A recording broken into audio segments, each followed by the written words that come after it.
Reciban un cordial saludo a autoridades universitarias, invitados especiales, docentes, profesionales de la construcción, estudiantes y público en general. Continuamos con el 19º día del ciclo de conferencias El conocimiento no se detiene, Dr. Roberto Aguiar Falconi, evento organizado por el Departamento de Investigación Científica de la Universidad Laica Eloy Alfaro de Manabí, ULIAN, en colaboración con el Grupo de Investigación CienciLab. Solicitamos cordialmente la presencia del doctor Roberto Aguiar a este espacio, quien ofrecerá unas palabras. Muy buenas noches con todos. Quiero empezar agradeciendo al doctor Adrián Tola por haber aceptado dictar esta conferencia, que sin dudar a dudas va a ser de gran utilidad para todos los que estamos ansiosos de aprender un poquito más de las estructuras de acero. Esta es la 19ª conferencia que dictamos. Creo que ya tenemos un récord aquí en el Ecuador. 19 conferencias todos los lunes y de muy buen nivel todas. Gracias a los conferencistas y también a nuestro anfitrión, el ingeniero Bayancagua, y a ustedes los asistentes. Muchas gracias. Muchas gracias, doctor Aguiar, por sus palabras. Damos la bienvenida a nuestro conferencista, doctor Adrián Tola, quien disertará la conferencia magistral con el tema Investigación Analítica y Experimental, Fatiga de Bajos Ciclos en Acero Estructural. Me permito leer un resumen de su hoja de vida. Ingeniero civil graduado de la Universidad de Cuenca, 2006. Magíster en Ciencias de la Investigación en Ingeniería Civil, obtenido en Virginia Tech en 2010. Ingeniero estructural en empresa en Pasadena, California, de 2011 a 2012. Miembro de equipo de fiscalización del proyecto UNASUR en Quito. Doctor en Ingeniería Civil, obtenido en Virginia Tech en 2020. Colaborador en la maestría de diseño sismo resistente en la Universidad de La SUAY. Es importante recordar que las preguntas referentes al tema de exposición deberán ser colocadas en la pestaña del chat a fin que se puedan responder una vez terminada la intervención del doctor. Estimado doctor Adrián Tola, otorgamos la palabra para su conferencia. Gracias, Brian. ¿Me pueden confirmar que se ve la pantalla y el audio está bien, por favor? Sí, se ve la pantalla y el audio está muy bien. Muy amable, Brian. En primer lugar, quiero expresar mi agradecimiento al doctor Roberto Aguiar, al ingeniero Brian Cagua y a todo el grupo académico y logístico de la ESPE, de su grupo CienciLab, de la Universidad Laica Eloy Alfaro, por abrir estos espacios para nosotros pues poder compartir nuestras experiencias académicas. Aspiro y espero pues que cada uno de los asistentes sigan pendientes de cada una de estas charlas preparadas por este grupo tan importante que lo había mencionado. Bien, dicho esto, quería transmitirles, pues, reiterarles nuevamente, mi nombre es Adrián Tola. Mediante esta charla, quería participarles de los estudios que fueron parte, de los temas que fueron parte de mis estudios doctorales en la Universidad Virginia Tech. Este trabajo fue hecho bajo la tutoría de los profesores Yanis Kutrumanos y Matthew Etherton. El tema a conversarlo es una investigación analítica y experimental de la fatiga de bajos ciclos en acero estructural. Usted verá en esta presentación que vamos a mantener el término en inglés, low cycle fatigue, de tal manera que usted tenga una facilidad de asociar estas palabras cuando lea algún documento de este tipo. Sin embargo, pues no es nada más que la fatiga pues, en el acero de bajo ciclo. Esta presentación está dividida en 4 partes. En primer lugar, haré una introducción a la terminología y otros aspectos asociados a la fractura debido a low cycle fatigue. Posteriormente, las partes 2 y 3 describirán pruebas experimentales realizadas en Virginia Tech, justamente pues en 2 distintos niveles. La parte 2 hablará pues de piezas pequeñas del tamaño de un esfero que se las usa con este propósito. Y en la parte 3, pues será el enfoque ya de un sistema, de un componente, se mostrará el ensayo a carga cíclica de un componente estructural. La última parte dejaremos para las conclusiones. El término low cycle fatigue describe un mecanismo de falla de un metal, en este caso el acero, debido a deformaciones inelásticas cíclicas. El número de ciclos en el cual se produce esta falla es subjetivo. Sin embargo,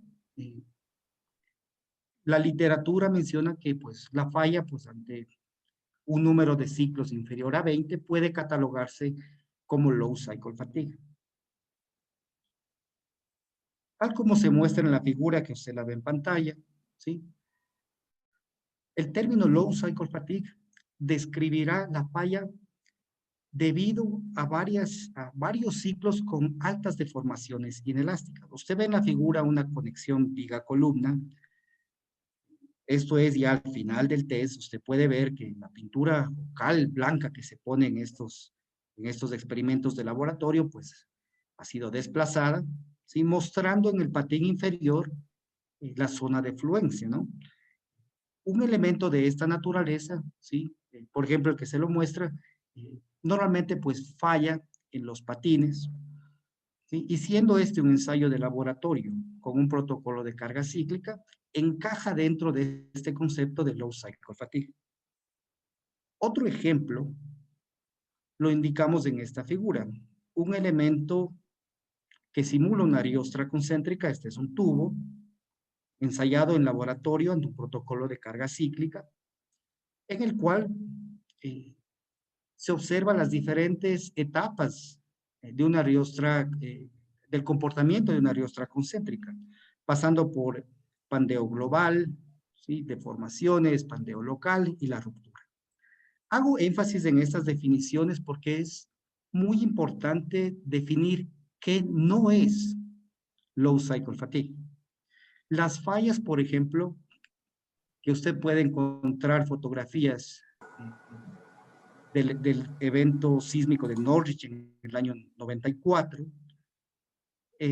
fueron fallas, pues, me refiero pues a las conexiones viga-columna en las cuales no hubo una gran, el desarrollo de grandes deformaciones plásticas, sino más bien pues se presentaron fallas frágiles, con muy poca inelasticidad. Entonces, estos ejemplos de Norwich no encajan dentro de esta categoría de low cycle fatigue. Ahora, como pregunta, ¿cómo se puede estimar la fractura debido a este fenómeno? En otras palabras, ¿cómo pudiera usted predecir la fractura debido a low cycle fatigue? Vamos a hacer un modelo yendo hacia atrás. Imagínese usted que usted quiere evaluar o predecir cómo hubiera sido pues, la fractura en este elemento que se muestra en la figura, una riostra que falló debido a un sismo. Si usted quiere estudiar este evento, usted tendrá que probablemente ir a un laboratorio, testear una riostra concéntrica, tendrá usted que hacer un modelo de elementos finitos. De este modelo usted puede sacar los esfuerzos, las deformaciones, y pues ahí puede usted utilizar lo que se llaman leyes de fatiga, ¿sí? Acá ya podemos llamar como low cycle fatigue laws, por su terminología en inglés, ¿sí? Sin embargo, pues en este instante parece todo muy claro, pero usted entenderá que estas leyes de fractura requieren ser calibradas. La calibración se da justamente con especímenes pequeños, el porte de un lápiz, como le decía, y su respectivo pues, análisis en este caso, pues con métodos de elementos finitos. Entienda usted también cómo se puede generar una grieta macroscópica en el acero debido a este efecto. Pues bien, en la figura usted puede ver unos puntos negros enmarcados dentro de este marco. Usted puede pensar que el marco es la matriz de acero y estos puntos negros reflejan las inclusiones dentro de esta matriz. Las inclusiones usted puede quizás asociarlas, quizás con defectos en el acero. Bueno, quizás no es la mejor palabra, pero puede usted asociarlas. Ahora, dentro del PROS, cuando usted aplica carga a un elemento de acero, va a existir, se va a perder la adherencia entre lo que es la matriz y las inclusiones. Al perder la adherencia, se generan cavidades. Estas cavidades crecen con la continua aplicación de carga. Se produce una localización que eventualmente termina en una grieta macroscópica. Ahora, ¿qué parámetros intervienen en la predicción del inicio de fractura? Usted quizás podrá pensar de que una intensidad de esfuerzos alta seguramente está asociada a la predicción de fractura. Pues usted está en lo correcto. El primer término que lo quiero enfatizar se denomina triaxialidad. Comúnmente usted lo puede encontrar con el término triaxiality en el idioma inglés. La triaxialidad es un número adimensional, se representa por esta letra eta, y es igual al cociente del esfuerzo volumétrico para la tensión de von Mises. El esfuerzo volumétrico, su definición está marcada en la parte derecha de su pantalla, no es sino pues un esfuerzo medio, si usted lo quiere entender así, entre las tres componentes normales del esfuerzo, ¿sí? Entonces, esta triaxialidad es un número adimensional que mide pues la diferencia relativa entre el esfuerzo volumétrico y la tensión Van Mises. La tensión Van Mises, recuerde usted también de sus clases quizás de mecánica de materiales, la puede obtener de distintas formas, ¿no? Una de ellas la he marcado yo en la segunda línea en la parte derecha de su pantalla como la raíz de 3J2, en donde J2 es uno de los invariantes del tensor de esfuerzos, ¿sí? Bien, ahora piense usted de una forma distinta. Piense usted que ahora tiene una situación en la que el corte, los esfuerzos de corte van a ser pues los que predominen en un estado de esfuerzos respecto a los normales. Pues bien, ahí la triaxialidad no tiene mucho que hacer, porque la triaxialidad va a tender pues a un valor muy bajo. Entonces usted necesita de otro factor en el cual que denote la posibilidad de fractura cuando predomine el corte. Por ejemplo, en el elemento vínculo de riostras de un sistema estructural con riostras excéntricas, ¿sí? Entonces, para ello tenemos otro parámetro, que es el parámetro psi, ¿sí? Dado por la fórmula que usted la ve en pantalla. El término, el término sigma con su rayita arriba significa nuevamente la tensión de Van Mises. Y ahora usted ve el término J3. El término J3 también es una invariante, ¿sí? Una invariante del tensor de esfuerzos. Para que usted lo tenga muy claro, los parámetros J2 y J3 los puede obtener, ¿sí? Si usted revisa cualquier libro de mecánica, lo puede obtener con una fórmula y está basado en conocer los 6 componentes de esfuerzos, ¿sí? Bien, ahora, ¿qué valores, cómo se asocia, pues, qué valores tienen la triaxialidad o este parámetro psi? Bien, normalmente la triaxialidad tiene valores que oscilan para elementos estructurales, estamos hablando, entre -2 y 2, ¿sí? En tanto que el parámetro psi, pues, oscila entre -1 y 1, ¿sí? Bien, un tercer factor que influye en la predicción del inicio de fractura es justamente las deformaciones plásticas. Claro, usted entenderá que si todo es elástico, pues, bueno, no hay de qué conversar. La fractura se va a dar, pues, cuando existan deformaciones inelásticas, ahí se va a acumular daño en el material, y esta se la expresa, pues, de diferentes maneras. Pues yo le he puesto acá un término común en estos temas de los psychofatigue, que es la deformación equivalente plástica, si la quiere llamar a usted, ¿sí? Pero que le permite a usted, que va a ingresar básicamente en las fórmulas para la predicción de fractura. Yo no quisiera dejarle a usted con fórmulas y quisiera que usted lo entienda esto de una manera bastante simple. Por ejemplo, si usted tuviera el caso de tensión uniaxial, yo le consulto a usted cuál es el valor de triaxialidad o cuál es el valor de este parámetro psi. Pues bien, si usted trabaja con estos números, usted va a darse cuenta que usted no puede sacar esos valores fácilmente. Para la tensión uniaxial, usted obtendrá triaxialidad igual a 1/3 y el parámetro psi igual a 1.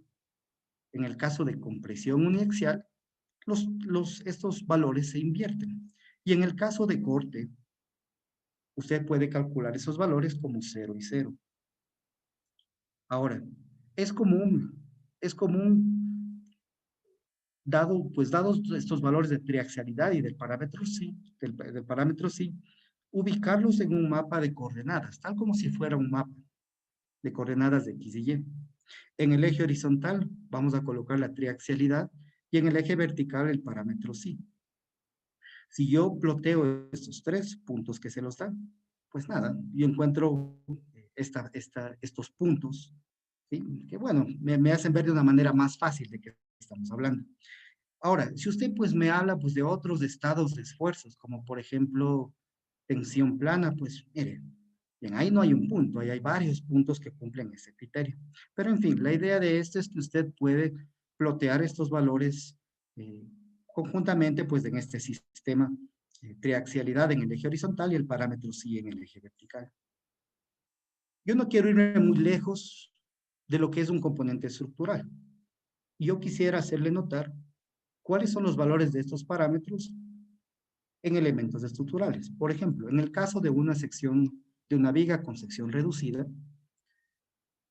los experimentos indican que la ubicación de la fractura se presenta en la periferia de la sección reducida, justamente donde usted ve una estrella de color rojo. Bien, en este punto predomina una tensión uniaxial. Por lo tanto, en esa ubicación, usted puede decir fácilmente cuál es la triaxialidad y el parámetro psi basado en lo que justamente lo vimos en la diapositiva anterior. En el caso de un BRB, el núcleo de acero también está sometido a tensión uniaxial y por lo tanto tiene los mismos valores, ¿sí? Triaxialidad 1/3 y el parámetro psi igual a 1. Sin embargo, pues en otras configuraciones más complejas, pues y esto ya tendrá que hacer usted un análisis con elementos finitos. Por ejemplo, en las esquinas de conexiones soldadas, usted puede pensar la unión entre el pie de una columna y su placa base, ¿sí? Una columna tipo I, por ejemplo, llamémosle así, es justamente lo que representa la figura. Para este caso, bueno, acá se han obtenido distintos valores de triaxialidad y el parámetro psi. Estos valores, los valores de estos parámetros no son estáticos. Usted fácilmente puede pensar que una viga con sección reducida, ¿sí? Aún así yo le esté marcando ese punto con la estrella roja, cuando el patín superior esté en tensión, tendrá este valor que se lo indica, y cuando esté en compresión es otro. Entonces, en realidad, dentro de un ensayo de carga cíclica de un componente estructural, estos valores de triaxialidad y del parámetro psi cambian, ¿sí? Cambian. Por ejemplo, sí, tuve la oportunidad de hacer un estudio en el cual se analizaron 3 diferentes componentes estructurales. Usted ve una pared de corte en acero, ¿sí? Usted ve una conexión viga-columna y también ve un tubo simulando una riostra concéntrica. Los 2 ensayos de la izquierda fueron realizados en Virginia Tech por otras personas que se indican en la referencia indicada. Bien, si usted escoge el punto de fractura de estos componentes y plotea lo que hacíamos antes, plotea en el eje horizontal la triaxialidad y el parámetro psi, pero los plotea para toda la historia de carga, no solo para un punto en particular. Usted va a ver esta nube de puntos. Esta nube de puntos le indica a usted que un mismo punto, en este caso estamos hablando del punto donde inicia la fractura, experimenta distintos valores de triaxialidad y este parámetro psi durante su protocolo de carga. Lo mismo puede usted obtener en el ensayo de una conexión viga-columna o de una riostra concéntrica. Entonces, empiece a ver usted una relación entre estos dos valores y lo que son ya elementos estructurales. Hay otro término importante que lo quisiera manejar, que es justamente el concepto de las leyes de fatiga de bajo ciclo, que lo he puesto acá como low cycle fatigue. ¿Sí? Estas no son sino expresiones que permiten la predicción del inicio de fractura. Y aquí quiero mencionar 4 aspectos. ¿Sí? Y fíjese por favor en la figura en la parte derecha de su pantalla. Las leyes para low cycle fatigue normalmente monitorean el valor de una variable cuya nomenclatura normalmente pues se la asume como D. ¿Sí? Y la fractura como tal se produce cuando esta variable alcanza un valor crítico, que lo vamos a denotar como DCR, ¿sí? El cual pues marca el inicio de una fractura. ¿Sí? En esta figura que le he puesto yo, estoy simulando, he puesto en el eje horizontal la deformación acumulada, ¿sí? O podría haber sido tiempo, en fin. Usted puede ver que esta variable D, pues se acumula y hasta llegar a un valor crítico. ¿Sí? Bien, estas expresiones para la predicción del inicio de fractura normalmente se las expresa en forma incremental. Cuando digo forma incremental, me refiero como a un delta D, si usted quiere. ¿Sí? Un pequeño incremento durante un pequeño instante de tiempo. Aquello es necesario porque, como lo vio usted en la diapositiva anterior, estos valores de triaxialidad y el parámetro sí cambian con el tiempo. Entonces, es indispensable que usted defina estas leyes de forma incremental. ¿De qué depende? Pues le voy a mostrar yo en las diapositivas que vienen distintas formulaciones en las que usted va a encontrar términos como la triaxialidad, el parámetro sí, y algún término que denote pues la deformación plástica. Ahora, ¿existe fractura? Para todos los casos se puede encontrar fractura, incluso sin duda se encuentra fractura cuando uno está tensionando. Cuando tengo un elemento, pues le aplico tensión, hay fractura, ¿sí? Bueno, ahí no hay misterio, pero le pregunto yo, ¿qué tal si hay un elemento a compresión? Bueno, ahí no se ha evidenciado, salvo unas pequeñas excepciones, la fractura ante compresión. Entonces, estas leyes de fractura deben ser consistentes con lo visto experimentalmente y de esta forma, la forma como la pueden hacer eso, pues justamente es aplicando restricciones. Por ejemplo, qué sé yo, la fractura no se aplica o delta D no se incrementa cuando sea un estado que indique compresión. ¿Cómo funcionan estas leyes para fatiga de bajo ciclo? Le voy a mostrar por acá, le voy a mostrar 2 gráficas de izquierda y derecha, ¿sí? Pero bueno, voy a trabajar con la izquierda primero. Lo que le estoy mostrando es una celda unitaria, ¿sí? Con dimensión unitaria en cada lado, pues a la cual se ha aplicado un cierto protocolo de desplazamientos, ¿sí? Usted los puede ver claramente. Y ahora voy a graficar con una línea más gruesa cómo evoluciona esta variable D que yo le comento, ¿sí?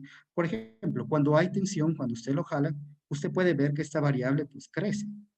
Cuando hay compresión, no hay incremento de esa variable, justamente, por lo que yo le mencionaba hace 2 segundos. Vuelve un ciclo de tensión, esta variable D sigue incrementando, ciclo de compresión, no hay incremento, y usted puede seguir hasta el último, hasta que usted ve en el eje vertical de la derecha que se alcanza el valor crítico de esta variable D, el cual indica el inicio de fractura. Algunas leyes operan bajo este concepto.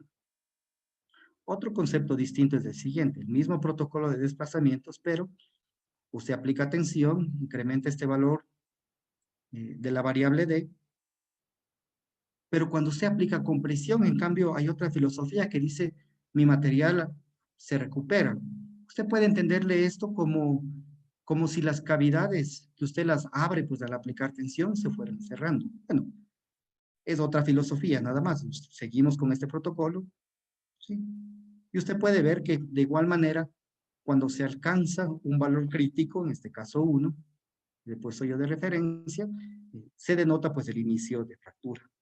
Diferentes filosofías aplicadas. Le muestro yo una de las fórmulas de una ley de fatiga de bajo ciclo. Usted puede distinguir primero que en la parte izquierda está la D con un puntito arriba. Eso significa la variación de D con respecto al tiempo, si usted lo quiere poner así. Pero para familiarizarnos y que sea de fácil comprensión, usted puede entender que esta parte izquierda es como un delta D. ¿Sí? En la parte derecha usted también ve un término que representa el incremento de deformación plástica entre un punto y otro, ¿sí? Y que yo le he puesto acá con comillas también. Ahora, dentro de esta fórmula en la que aparecen varios términos,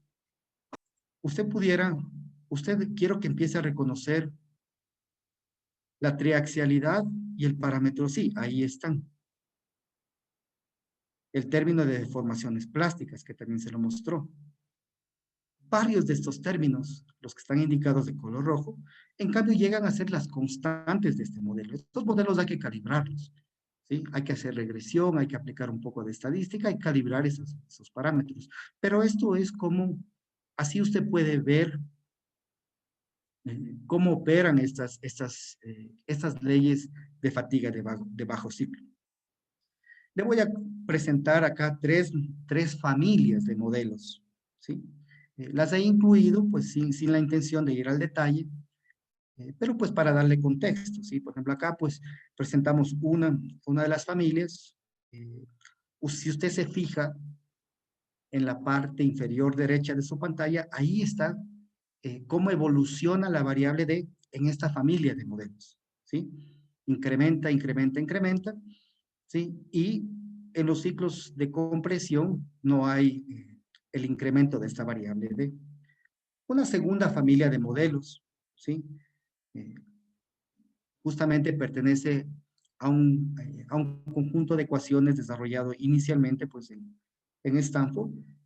Y usted puede ver en la parte inferior derecha de su pantalla a qué tipo de evolución se refiere, ¿sí? Es esta evolución en donde en los ciclos de compresión hay una aparente recuperación del material, ¿sí? Hay una tercera familia de modelos que es, llamémoslo así, son las últimas que se han propuesto dentro de esta área, ¿sí? Acá, pues ya me gustaría que usted vea, yo le he puesto ahí una figurita donde está por ahí algo, unas palabras lineal y no lineal. Yo quisiera que usted haga la reflexión y de lo siguiente. Por ejemplo, si yo tuviera un protocolo de carga de 10 ciclos con la misma amplitud, ¿sí? Aplicado sobre cualquier pieza que usted se imagine. La pregunta que yo le hago es la siguiente. ¿Cree usted que el daño en el material, suponga que lo lleva usted a deformación inelástica y todo, pero suponga que la pregunta es, ¿cree usted que el daño inducido en el primer ciclo es igual al daño inducido en el último ciclo, a pesar que tiene la misma amplitud? Pues bien, esta tercera familia de modelos pues considera que no es así. Considera de una forma fenomenológica que el daño que se tiene en los ciclos, en los ciclos iniciales es diferente a los ciclos finales, aún así haya la misma amplitud. Estas tres familias le dejo a usted para que, en caso de ser, pues, lo visite nuevamente pues, en este video y le tenga un poquito más de contexto. Pero mi intención únicamente era mostrarle de que hay varias alternativas, varias fórmulas que se han presentado. Sin embargo, sigue siendo un tema desarrollado en los últimos 20 años. ¿Sí? Así que, pues, todavía hay mucho por hacer en este tema. Bien, ahora yo quisiera que usted piense en lo siguiente. Claro, ya habíamos conversado de que una viga con sección reducida tenía estos valores de triaxialidad y el parámetro sí. Pero si usted quiere hacer ensayos, usted no puede en cada momento construir una viga, testearla, una conexión viga-columna. Usted necesita un instrumento que le permita hacer lo mismo de una manera más fácil y rápida. Para ello, entonces, hay especímenes que yo les llamo a nivel de material, ¿sí? Son especímenes pequeños, ¿sí? Por ejemplo, en el que usted lo ve Es una placa con una hendidura circular que puede simular fácilmente la sección RBS pues, de un patín. ¿Sí? En el caso, por ejemplo, de las esquinas de conexiones soldadas, donde se tienen altos valores de triaxialidad, pues algo parecido. Usted tiene el recurso de acudir a un espécimen más pequeño que le dé un estado de esfuerzo similar. Y en el caso de un BRB, pues bueno, también hay esta posibilidad de estudiar o de realizar un ensayo de una barra cilíndrica sometida a tensión y compresión. ¿Sí? Entonces, todo esto se va relacionando, pues, ensayos a nivel de material, con su componente, con las leyes de fatiga. Ensayos a nivel de material hay de varias geometrías. Yo le mostré 3 hace la diapositiva anterior. Le muestro otros. Se clasifican de acuerdo a si es que pueden desarrollar o no una alta o baja triaxialidad. ¿Sí? Usted ve las geometrías de la pantalla para baja triaxialidad, que ya le había indicado para intermedia y alta triaxialidad, y de ahí pues hay un sinnúmero de formas. Por ejemplo, para fractura que se pueda presentar por deformación plana, pues existe esta geometría, y pues para sistemas un poco más complejos, hay estas placas con hendiduras, representan pues estados de esfuerzo bastante específicos, ¿no? Pero usted puede entender de que hay un sinnúmero de elementos con los cuales usted podría representar las condiciones de un componente estructural. Finalmente, en esta primera parte quería hacerle relación a la aplicación de estas leyes de fractura. ¿Sí? Por ejemplo, pues lo que usted ve en pantalla son 3 aplicaciones de la familia número 1 que le había yo presentado hace unos instantes, ¿sí? En los cuales se observa la fractura, se hace un modelo de elementos finitos, se calibra la ley de low cycle fatigue, y de esta forma, pues, se puede predecir fractura en otros componentes del mismo material.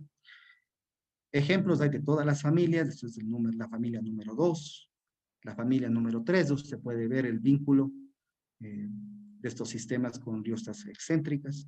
También en la parte derecha inferior de su pantalla usted puede ver una simulación de colapso de una columna, ¿sí?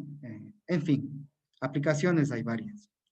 De esta forma, reitero entonces la pregunta, pues, ¿cómo puedo yo estimar fractura debido a low cycle fatigue? Pues ahora pues le indico yo el contexto de mi propia investigación. Pues primero había que diseñar un programa experimental con espécimens a nivel de material. De estos espécimens había que testearlos, luego había que realizar modelos de elementos finitos, ¿sí? Posteriormente nos tocaba pues calibrar las constantes de estos modelos, de estas expresiones que definen esta variable D para low cycle fatigue. Y después queríamos validar esas calibraciones,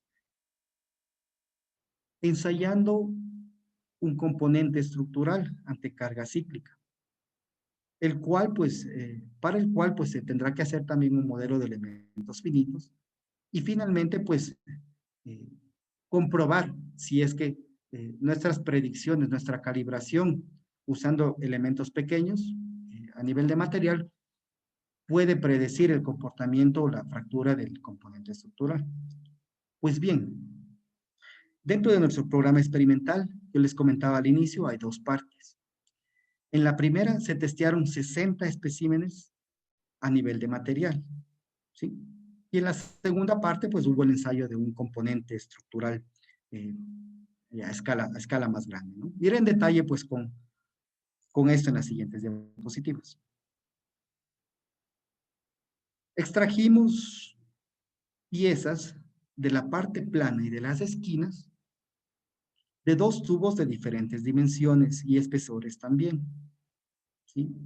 Estos espécimes tenían, usted puede ver en la figura, esta hendidura circular en el centro.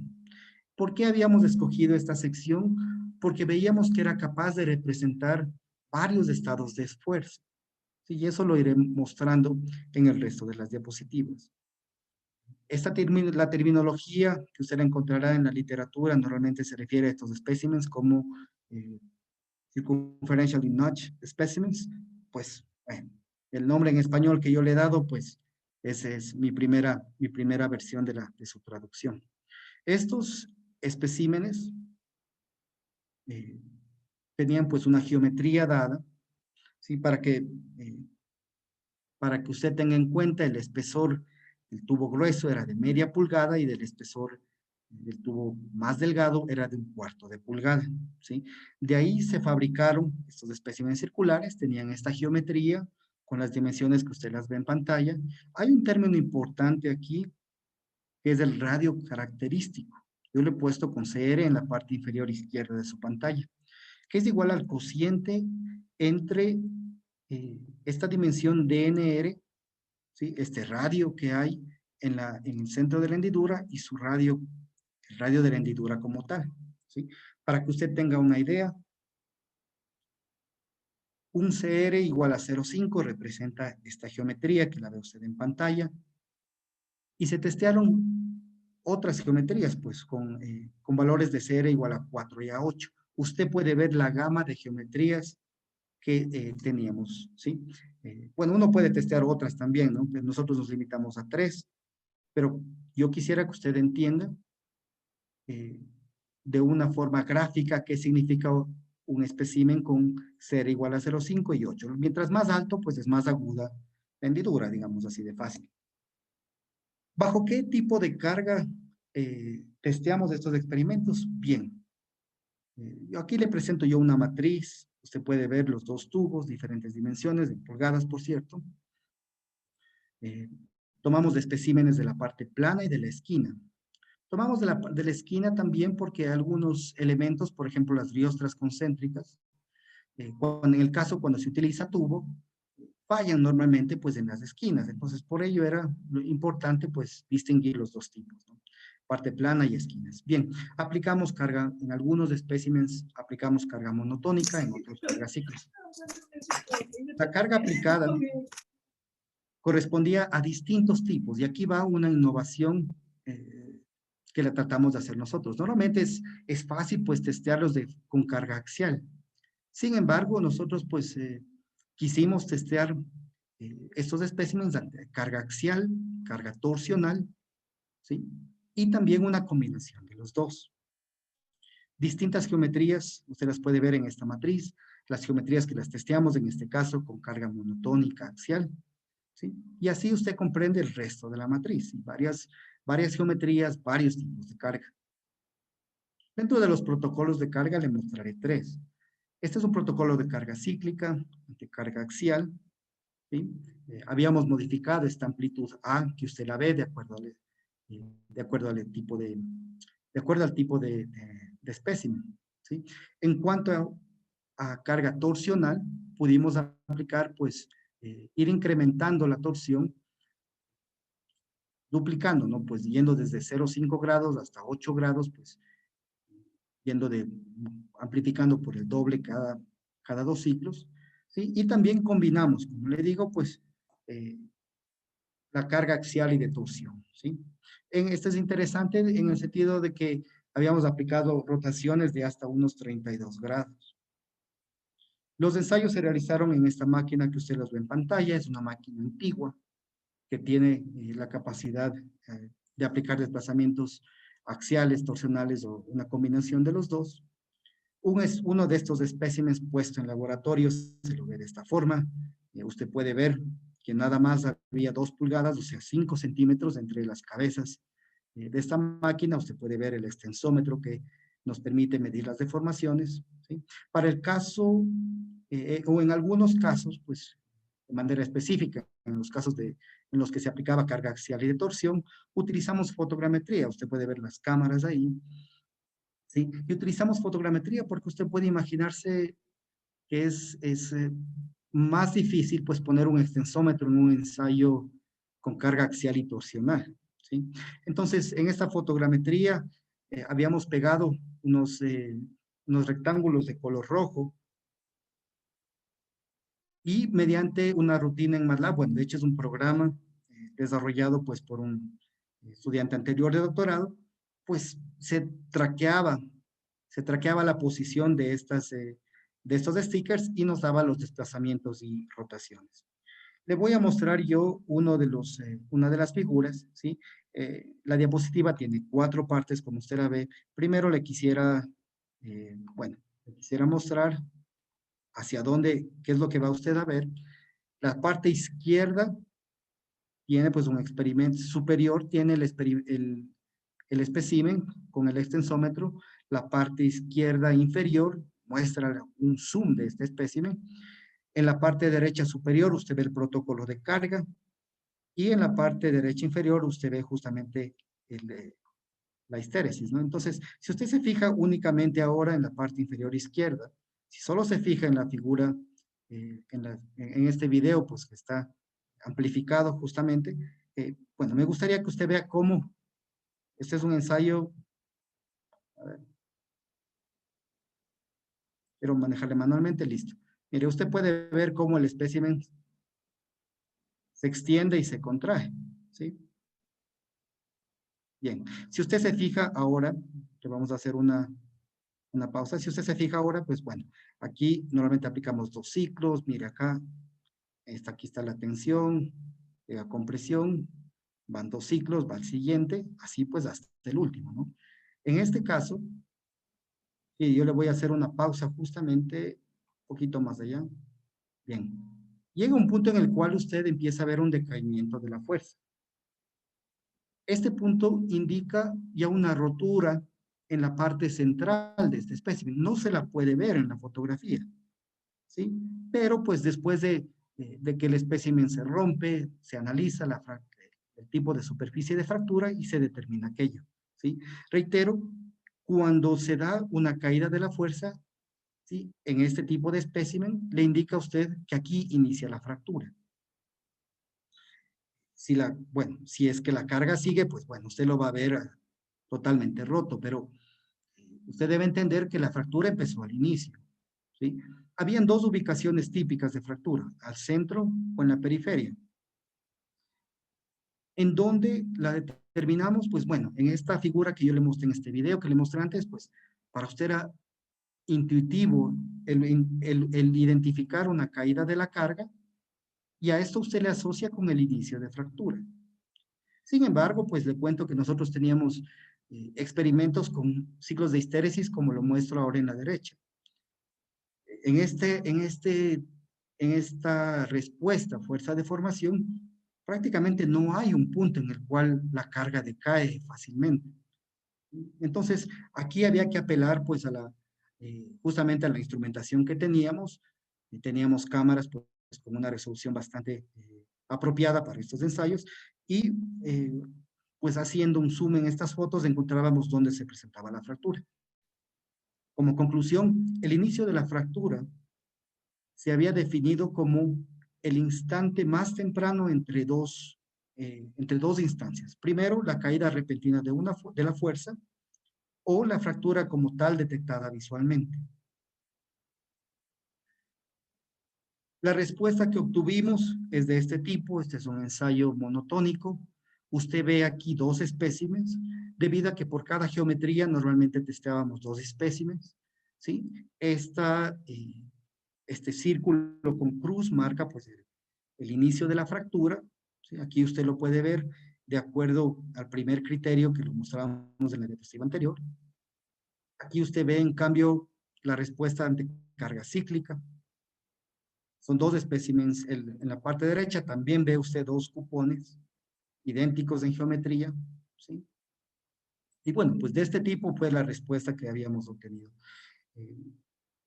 El siguiente paso para nosotros era pues empezar a pensar en otras cosas, ¿no? Como qué parámetro en general nos puede definir, podemos usar para asociar, para definir hasta la ductilidad de cada uno de estos espécimes, ¿sí? O para usarlo pues en cálculos posteriores. Y nuestra respuesta pues fue utilizar, nuestra alternativa fue usar la deformación acumulada en el instante de la fractura, que usted lo ve en esta pantalla, es básicamente pues los valores absolutos de todo este camino que lo marca pues el extensómetro, llamémoslo así, ¿sí?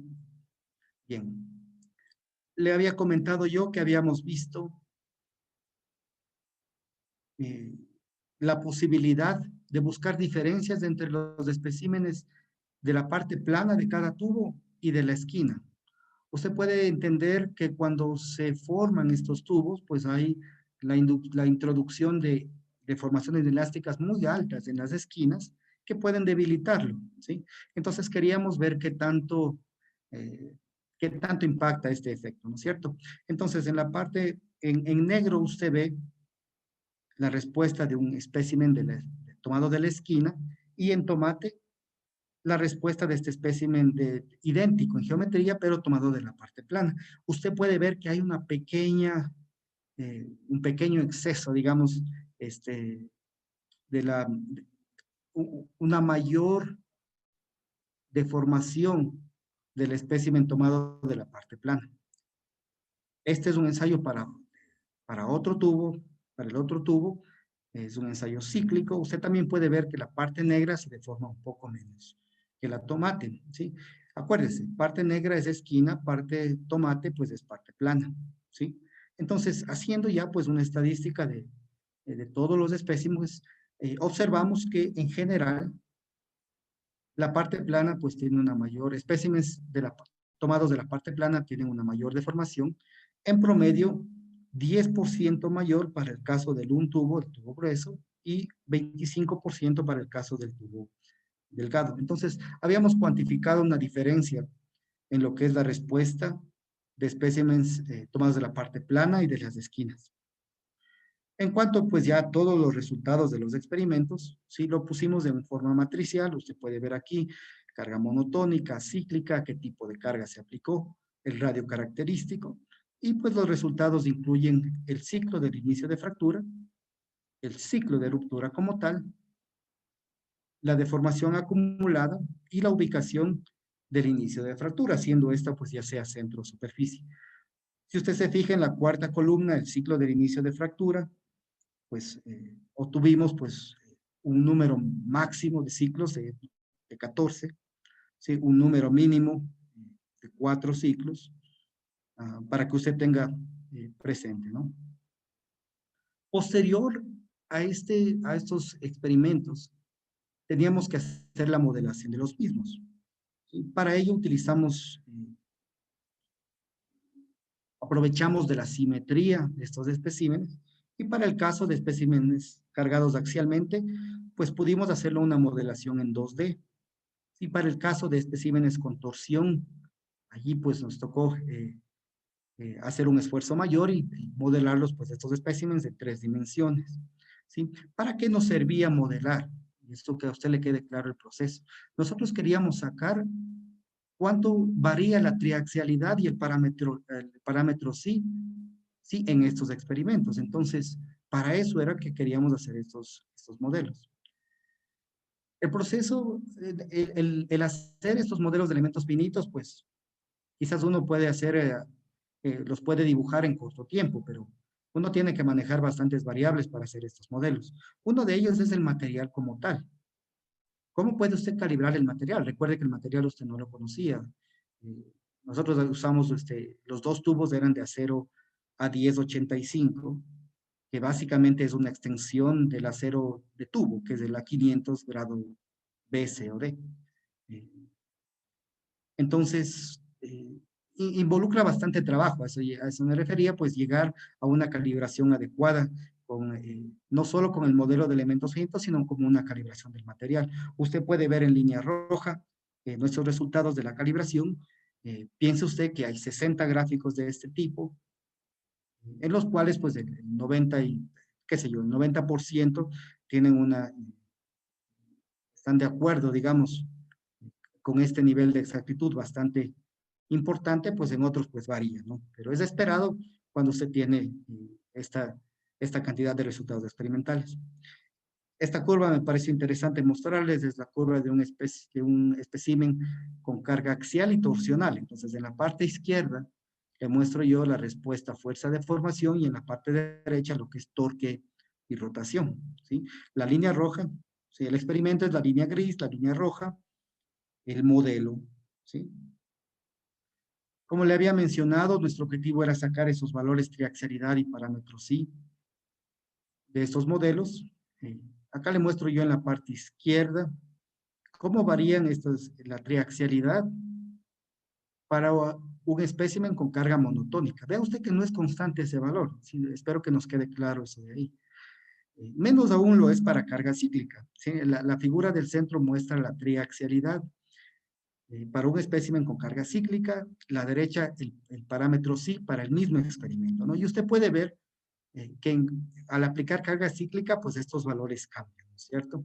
¿Sí? De todas formas, es importante a veces tener una idea, como un promedio, llamémosle así, de todos los valores positivos de triaxialidad. Acuérdese que triaxialidad positiva significaba valores en tensión, ¿sí?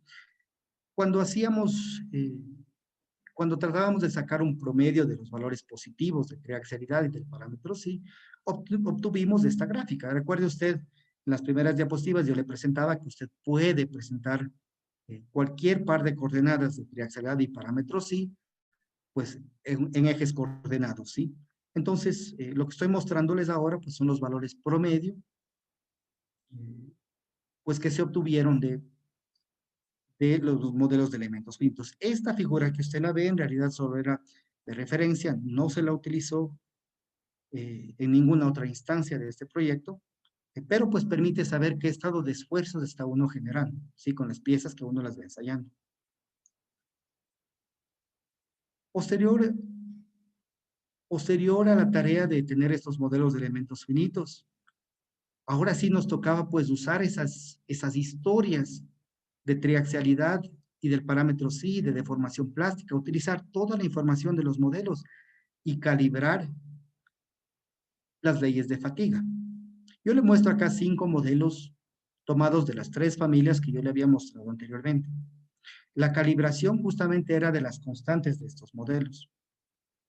Le muestro, por ejemplo, qué es lo que se hizo. Acá se tiene, usted ve en pantalla, una fórmula. Se ha calibrado esos valores de S y T, que eran constantes. ¿Y a qué me refiero con calibración? Mire, usted tiene que, al aplicar, usted lo que deseábamos era que al aplicar pues estas leyes de fatiga, estas puedan predecir el instante de fractura del experimento. Entonces pensamos que era interesante hacer este gráfico, mostrar una relación entre el desplazamiento que se predice, ¿sí? Que se pronostica con estas leyes de fractura, dividido para la deformación acumulada del experimento. Si es que nos da igual a 1, le voy a mostrar acá, por ejemplo, para 2 especímenes que le muestro. Cuando este valor es igual a 1, hay un match perfecto entre lo que es la predicción de fractura del experimento con su ley de fractura, pues, ¿no?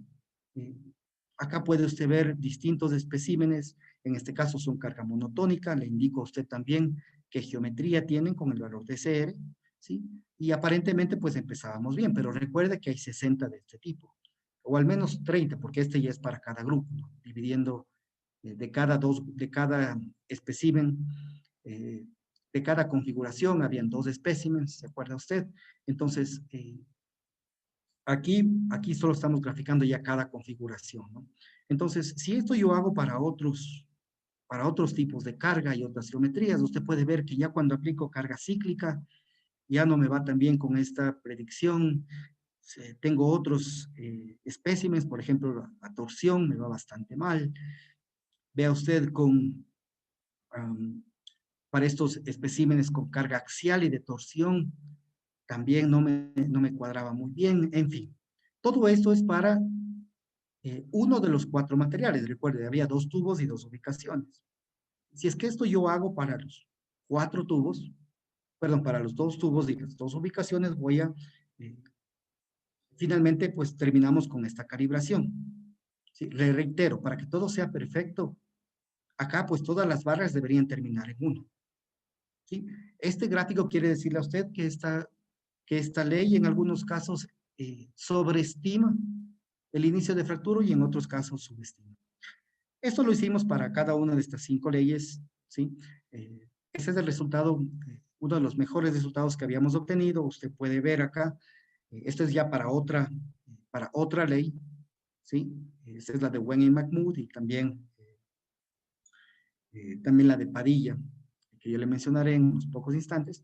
¿sí? Este es uno de los mejores resultados que se obtuvo. Usted puede ver, la mayoría de barras pues tienden a 1. Bueno, hay un error también, pues que es, le hablaré en 2 segundos sobre aquello, pero este es el resultado de nuestra calibración. Normalmente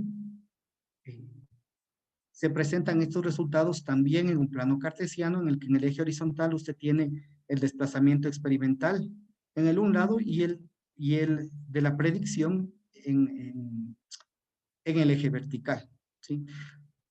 Si es que yo ploteo los puntos que obtengo, y si todo fuera perfecto, aquí todos los puntos coincidirían en una línea de 45 grados, pero bueno, pues ahí hay un margen de error. Varias de estas leyes de fractura normalmente pues muestran sus gráficos con un 25%, con estas líneas que son las líneas de los márgenes de 25%, con un error del 25%, y mientras la mayoría de los especímenes estén ahí, pues denota una práctica, una calibración relativamente adecuada. Una vez calibrada, pues y entramos pues a la parte última de la presentación, una vez calibradas estas leyes quisimos probarla, ¿sí? Pero bueno, pues probarla tenía un trabajo significativo.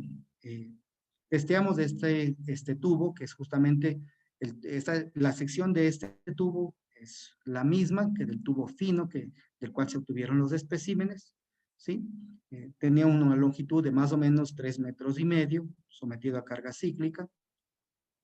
Acá, pues, yo le voy a mostrar de forma parecida, pues, qué es lo que se obtiene, es un video, ¿sí?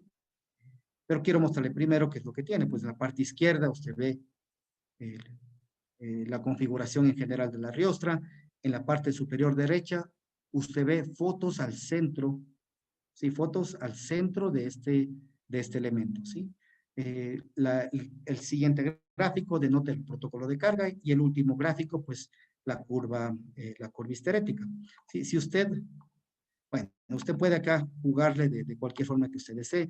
Mire usted, en los primeros casos, pues, en los primeros ciclos hay una deformación elástica, por eso esto se mueve en línea recta, ¿sí? Después, muy pronto llega, pues, ya lo que es pandeo, ¿sí? Vea usted, aquí hay pandeo en compresión. Bueno, y el ciclo continúa. Usted puede ver en la parte superior derecha, mientras el test aumenta, pues se va retirando esa pintura de cal, notando pues cómo esta parte central del tubo evidenciaba un comportamiento inelástico. Finalmente, pues hay una fractura justamente en esta articulación que se genera en el centro de este tubo. Hicimos pues mediante fotografías, traqueamos todos estos puntos, aquí yo le muestro 12 de ellos, ¿sí? En donde pues vamos desde no fractura hasta sí fractura, ¿sí? Si hacemos un zoom en el punto número 2, le indico el inicio de fractura, justamente que se denotaba por ya unas arrugas, llamémosle así, en el material. Vimos muy conveniente el plotear estos 12 puntos en la curva del protocolo de carga y el protocolo de, perdón, y la respuesta histerética, para pues asociar cada punto de la manera adecuada. Bien, con esto nosotros identificamos el inicio de fractura. Nos faltaba un último paso, que era pues hacer un modelo de este tubo. Sí, acá pues se tuvo que comprobar que la respuesta del modelo era similar o es similar a la respuesta experimental. Sí, usted puede ver acá un zoom de la parte central, justo ya en los últimos ciclos, en donde se evidencia que el modelo puede captar el pandeo local. ¿Sí? Estos modelos fueron hechos, y los anteriores también en el software LS-DYNO, ¿sí? En fin, al hacer esto de acá, comparamos nuestra respuesta experimental con la que se predice. El experimento lo ve usted en gris, nuestra simulación en rojo. ¿Sí? Teníamos algunas diferencias, por ejemplo, usted ve en la parte superior derecha un 5% de diferencia en la que es llegar pues a la carga de tensión máxima. Tuvimos una diferencia importante en lo que es la carga de pandeo, que es de ese 25% que usted lo ve. El post-pandeo nos fue bastante bien con un 6%. En estos especímenes ya a escala de componente, pues hay mayor incertidumbre. Normalmente, pues el estado del tubo, me refiero pues si es que existe alguna deformación previa al inicio del ensayo, debe tomarse en cuenta. Y bueno, todo eso genera pues cierta incertidumbre. dentro de estos cálculos, ¿no?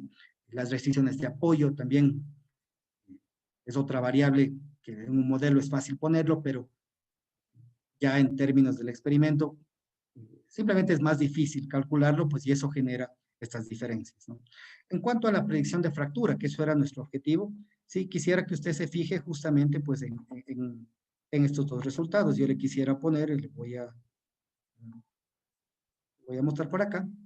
Mire usted acá, le indico en línea gris el protocolo de carga, y con este triángulo, sí, bueno, donde está el puntero, marca la fractura en el experimento, y con este triángulo, bueno, este es un triángulo lleno, con el triángulo vacío por acá, marca cuándo se lo predice usando la calibración que correspondía a todos esos ensayos pequeños. Usted ve que hay una diferencia en la predicción de 2 ciclos. Bueno, esto variaba de acuerdo al tipo de ley que utilizamos, de ley de fatiga, ¿sí? El mejor resultado lo obtuvimos con la formulación de Padilla, ¿sí? Un grupo de la Universidad Northeastern en Boston, ¿sí? Y por acá, usted puede ver que la diferencia entre la predicción, entre el momento de falla del experimento y la predicción es únicamente de un ciclo. Acuérdese usted que la predicción se la hizo utilizando los 60 especímenes pequeños y no conocía nada de dónde se la iba a utilizar. Aquí se la utilizó en la predicción de falla de un elemento estructural. Y pues nos dio una aproximación, yo digo, razonable. Como conclusiones, le mostraré yo 4. La primera, dentro de lo que respecta pues, al programa experimental, la conclusión fue de que al utilizar estos especímenes cilíndricos con hendidura, se alcanzó una cantidad importante de esfuerzos, ¿sí? Entonces, ¿qué ese era el objetivo? Lograr captar con esos ensayos a nivel de material, pues varios estados de esfuerzo. En segundo lugar, pues cuantitativamente observamos estas diferencias en la ductilidad de especímenes de la parte plana y de la esquina de estos tubos, siendo mayor la ductilidad en los elementos de la parte plana, con los porcentajes indicados en pantalla, 10% y 25% respectivamente para los dos tubos. Pudimos determinar cuál de estas leyes justamente fue la que más se acerca. Bueno, pudimos determinar, para ser muy exacto, si la calibración que le usamos nosotros, pues, con cuál de ellas se aproximaba mejor a los experimentos, ¿sí? Y concluimos que las leyes del grupo de Wen and Mahmoud en Colorado State y de Padilla eran pues las más precisas. Smith es parte del grupo de Stanford. También pues nos dio resultados razonables, pero un poco menos que los dos primeros. Finalmente, pues la predicción de fractura dentro de este componente estructural, usando los resultados de los experimentos únicamente a nivel de material, pues estuvo dentro de un margen razonable, un ciclo y un poco más, ¿sí? Que nos pareció razonable. Como referencias, acá se ha puesto he puesto aquí en la diapositiva dos documentos de los cuales ustedes podrán referirse a cualquiera de las referencias que están en la presentación. Y también les he mostrado pues otro documento que está en proceso de trabajo, digamos, un documento que sintetice toda esta información ya dentro de un paper. Pero en todo caso, esta información está disponible en cualquiera de estas dos referencias. Nada más. Y con ello, les agradezco, pues, y cualquier pregunta a las órdenes. Muchas gracias, estimado doctor Adrián Tola, por su excelente intervención. Realmente quiero felicitarlo por el trabajo. Es un trabajo muy extenso, muy completo y un trabajo muy necesario para poder incluir estas leyes en los modelos de elementos finitos y siempre acercarnos un poco más a la realidad. Hay comentarios también de felicitaciones, le extiendo de parte del auditorio y tenemos una pregunta.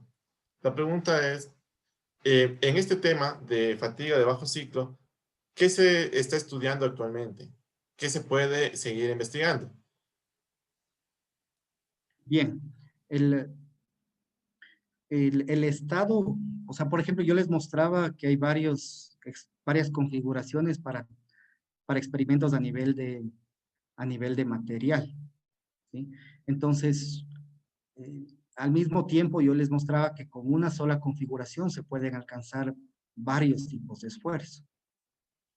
Entonces, llegar a configuraciones óptimas es una de las ramas de estudio que la tenemos pendiente, ¿sí? Llegar a configuraciones en las cuales uno decida, a ver, quiero estudiar el problema de low cycle fatigue.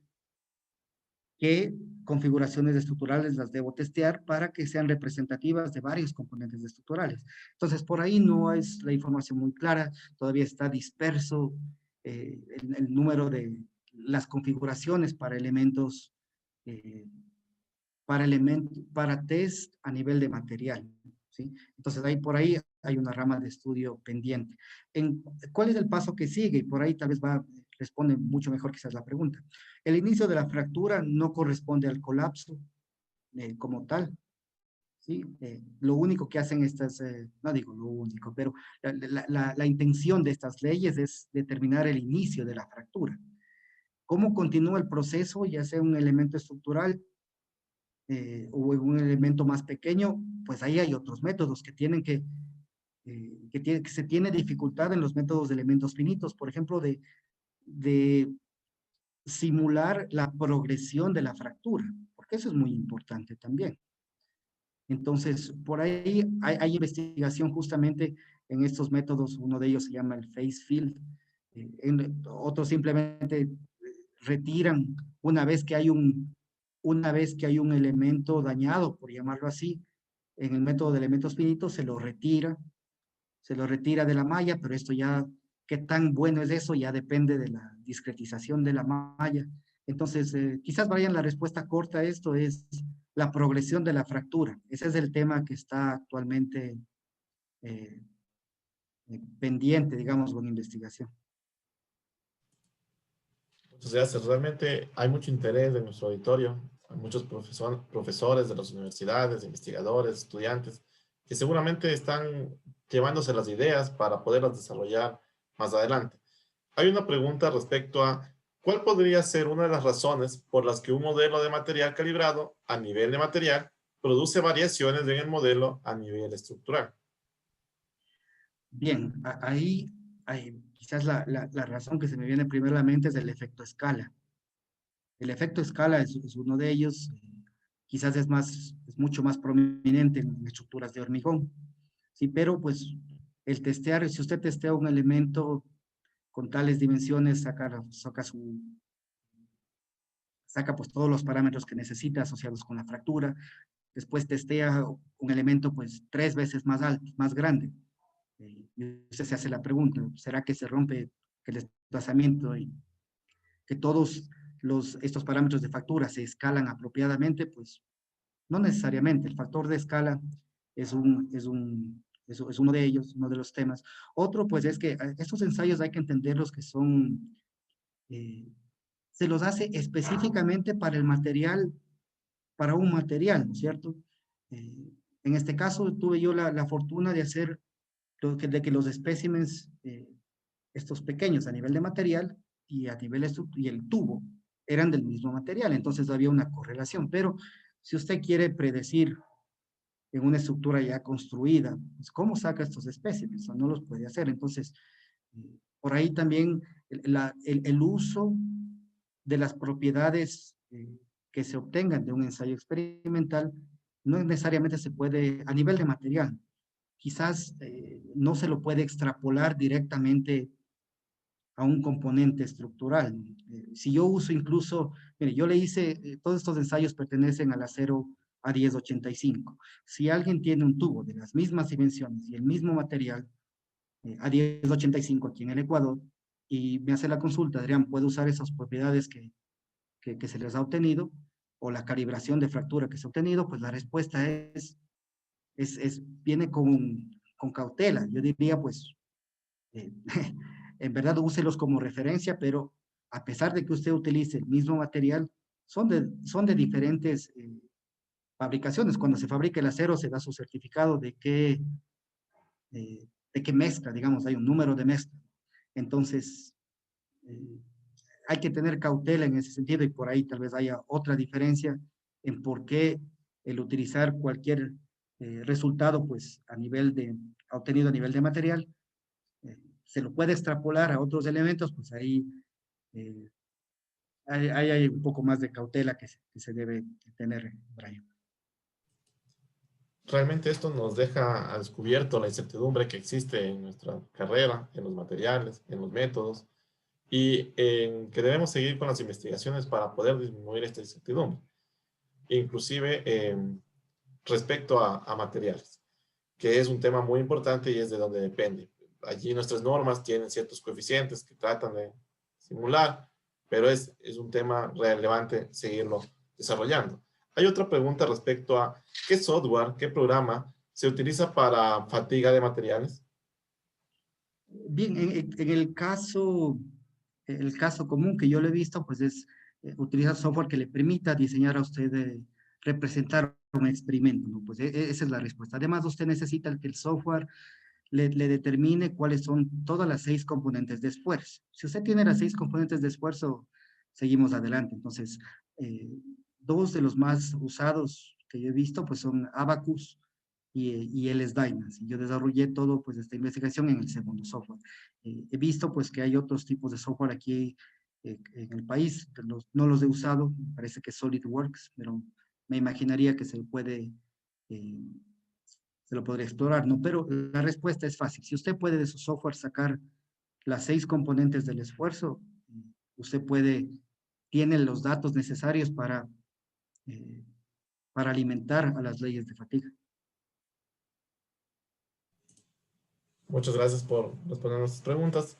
Quiero nuevamente extender parte del auditorio, parte de las personas que estamos organizando y de las instituciones que están organizando estas conferencias, nuestro agradecimiento por su tiempo, por compartir sus conocimientos. Reiteramos nuestro agradecimiento, doctor Adrián Tola, y de parte de todos quienes organizamos este evento, le auguramos los mejores éxitos en su vida profesional y en su vida personal. Tal vez algún mensaje final de su parte. Gracias, Brian. Y nuevamente mi agradecimiento a todo este grupo, al doctor Aguiar, al ingeniero Brian Cagua y a todo el grupo de estas dos universidades, de ESPE y la Universidad de Eloy Alfaro. Quisiera que cada uno de los oyentes, si es que pues se les haya despertado algún interés, piensen en que pues nuestras universidades tienen pues sus laboratorios en los cuales se puede investigar estos temas, ¿sí? Piensen ustedes también que sus tesis de grado, los que estén en sus programas de maestría, pueden validarlas, ¿sí? Los que propongan análisis de conexiones existentes o nuevas o quieran ver alguna patología, pues estas herramientas le permiten a usted validar, ¿sí? Validar, entender. Por ejemplo, con estos es muy fácil ver en dónde se tiende a pensar que hay la fractura en algún componente estructural. Usted puede entender el pandeo, incluso usted puede desarrollar lo que es un experimento y su respectivo análisis, modelos de elementos finitos. Entonces, para aquellos que están, ya sea en la parte profesional o en la parte académica, pues pensar en el potencial de hacer todo eso, ¿no? Aquí se puede, con la misma filosofía, se puede investigar estas conexiones que usted tenga alguna inquietud, a veces rellenas de hormigón, tubos rellenos de hormigón.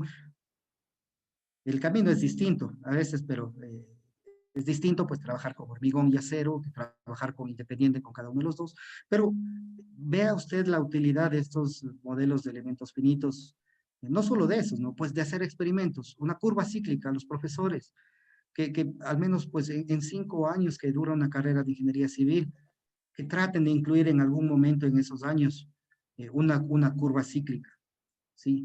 De testear, si no se podrá testear, qué sé yo, una estructura a escala real, pero se podrá testear una riostra concéntrica, no sé, cada quien, pues, cada laboratorio tendrá distintas capacidades, pero que nos quede la luz de poder hacer estos estudios y ver su impacto. Y eso nada más, Brian. Muy bien, me permiten. Doctor Tola, muchísimas gracias por la conferencia, muy buena, interesante.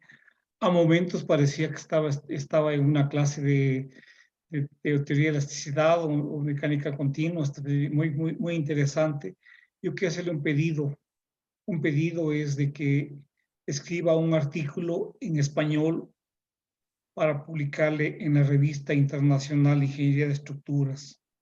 Esta revista se caracteriza porque ahí se aceptan únicamente artículos en español.